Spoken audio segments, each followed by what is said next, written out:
os efeitos negativos não sejam potencializados e que os efeitos positivos sejam potencializados.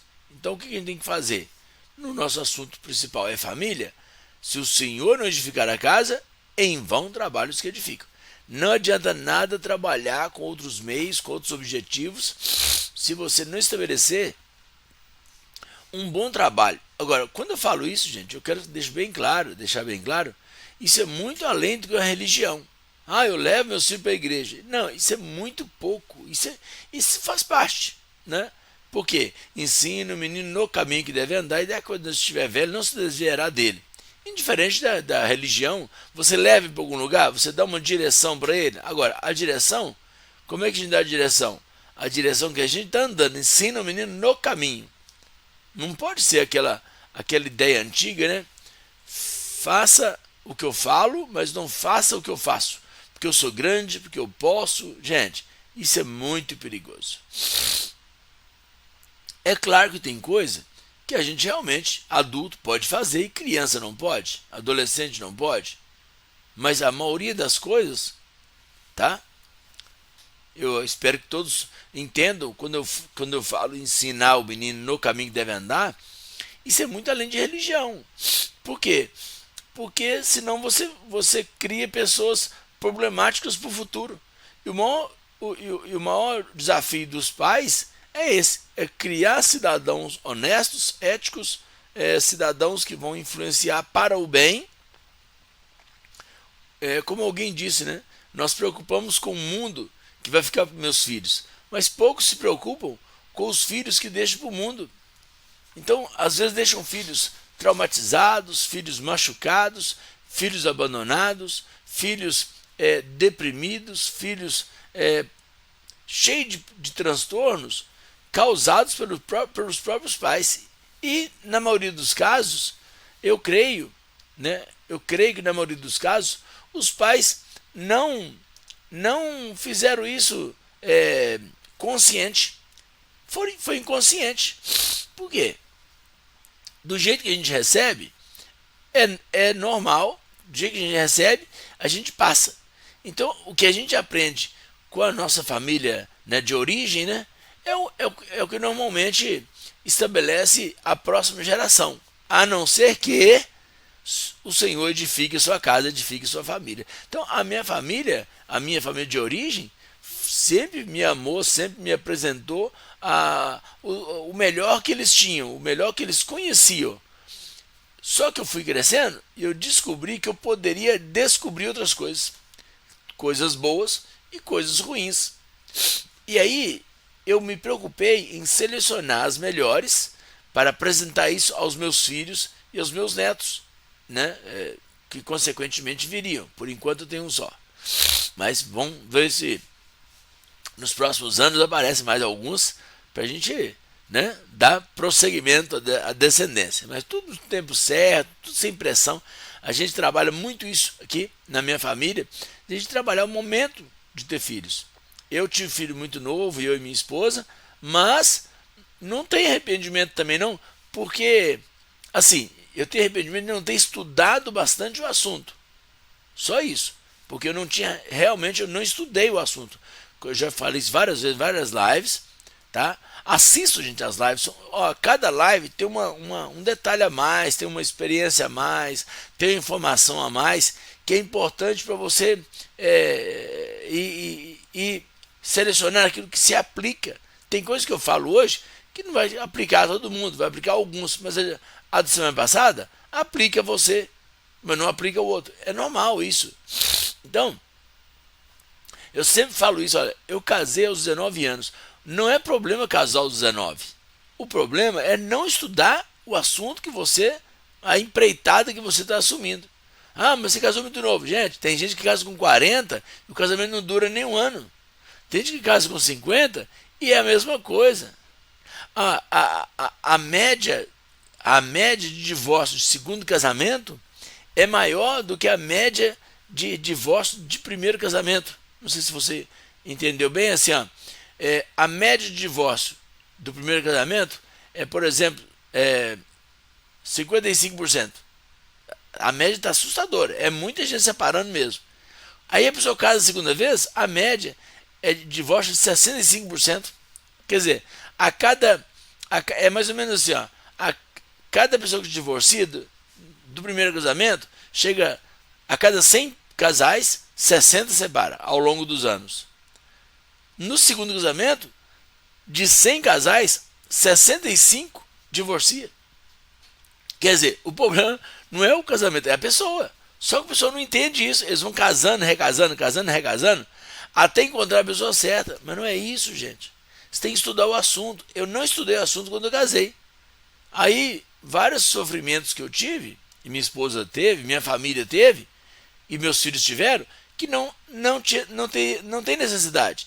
Se a gente tivesse estudado o assunto. Qual assunto? Casamento, formação de família, compreender cada etapa da vida da gente, que a nossa vida é cheia de etapas. Uma coisa é a vida de jovens que se encontram, vão colocar o meu exemplo. Lá, há quase 40 anos atrás, dia 5 de abril, eu completei 36 anos de casamento. Então, lá no ano de 85, eu encontrei minha esposa, minha namorada, né? E aí eram dois jovens que não tinham filhos, que se encontraram e começaram um relacionamento. É uma cabeça.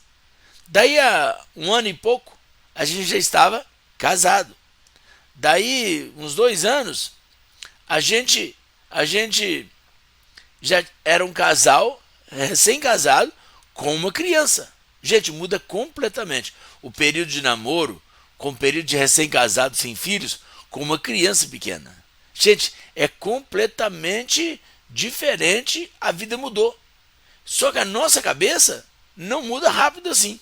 Eu sempre falo isso, né? A pessoa entra num casamento, entra num cartório, numa igreja, para uma celebração de casamento, 1 hora depois, ela entrou com a cabeça de solteiro e saiu. Ela entrou solteira e saiu casada. Mas a cabeça ainda é de solteiro. Não tem como você mudar a sua cabeça em 1 hora. Não é só virar uma chave. Não, agora sou casado, sou casado, sou casado. Não é assim que funciona. Você vai se adaptando. Aí você tem que compreender o jeito do outro, o jeito, como é que o outro fala, como é que o outro reage a certas situações. Gente, isso leva tempos. Então, aí depois, passaram os anos, a gente já tinha filhos adolescentes. Daí a pouco, filho casado. Gente, é cada momento, porque agora nós estamos, como é falado, na meia-idade. Aproximando dos 60 anos, que é considerado terceira idade. São outros dilemas, são outros desafios. Os filhos casaram, saíram de casa. Então, quer dizer, uma vida que começou só nós dois, agora voltou a ser só nós dois de novo. Muitos casais têm muitos dilemas nesse momento. Por quê? Porque eles se distanciaram tanto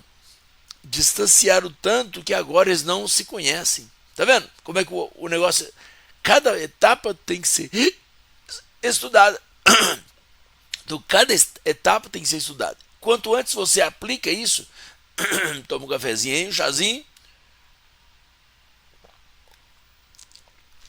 Cada etapa tem que ser estudada. Cada etapa tem que ser trabalhada, porque cada etapa é um desafio. Aí entra a vida profissional dos dois, a vida financeira dos dois. Gente, é muito sério. E isso quando está tudo assim, bem encaminhado.